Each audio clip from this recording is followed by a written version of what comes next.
What's going on, all you fishing freaks out there? Figure I'd come on here and give you guys a little update on the Battle Wagon. Sorry it's dark here, let me get some lights turned on.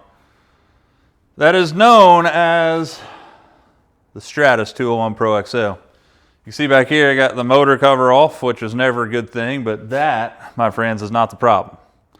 The problem is the fact that I am an idiot.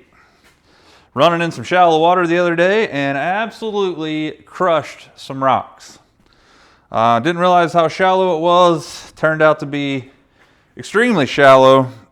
Hit the prop, hit the lower unit as far as the skeg, and I tested the prop shaft yesterday with a dial indicator, and here are the results of that.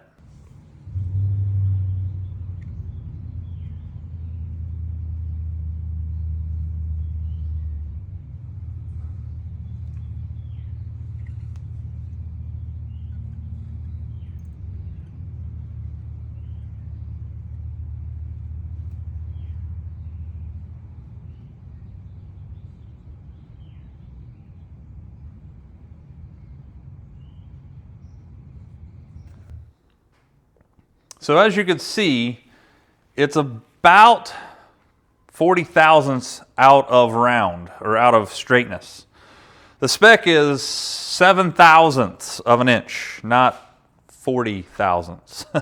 0.003 to 0.007 is the tolerance of this thing. So I am now at a crossroads. The crossroads is that I have an old lower unit. Those of you guys who have been following my channel for a while know that I had this lower unit replaced 3 years ago for the same deal. That was definitely not my fault. Randomly hit some rocks in a lake that I fish all the time. This is kind of the same way.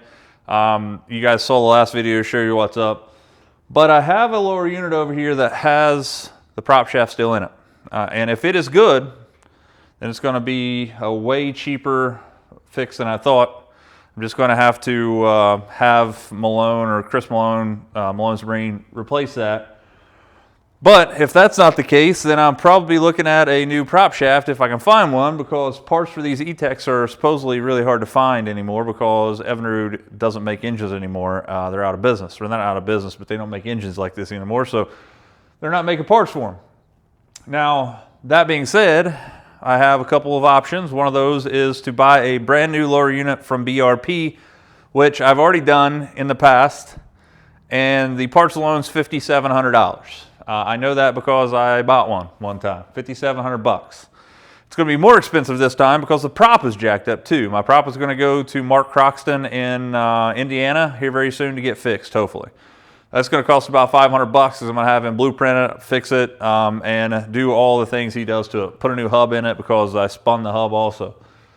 But the reason that I'm actually making this video is I want to know if anybody out there that follows me has either bought a lower unit from Sterndrive Engineering, or if you know somebody that has, because they make lower units for these boats, for most boats, to be honest with you, at astronomically low prices. Like, you can buy a brand new lower unit for this boat motor, which is a 2006 2006 Evinrude E-Tech 250 HO. You can buy the entire lower unit. I'm talking bearings, talking bearing housing, I'm talking prop shaft, talking everything except for the drive shaft and the shift linkage, I think, for like $1,300, which is astronomically low. I would probably, instead of replacing the drive shaft or the prop shaft on this, would spend the $4 or $5 extra just to get a new lower unit. So do you guys know anything about Sterndrive Engineering? Has anybody ever had a Sterndrive Engineering lower unit, or do you know anybody that has? Drop some comments below and let me know what you would do. New prop shaft, have them replace it, try to work on the old prop shaft to get it to work, or would you look at the Sterndrive Engineering stuff? Let me know in the comments what you would do. And guys, I appreciate it. Just a quick update here from the Battle Wagon. That is the 201. You can see that I got the Garmin and the Humminbird up here. Hopefully you guys can see that. Got it mounted there. Pretty daggone cool setup. That being said, guys, drop some comments below. Let me know if you've heard of Sterndrive engineering, or if you know anybody that's had good or bad luck with them. Let me know. Until next time, guys, if you guys can't get out there and lean on, we'll see you next time on another line.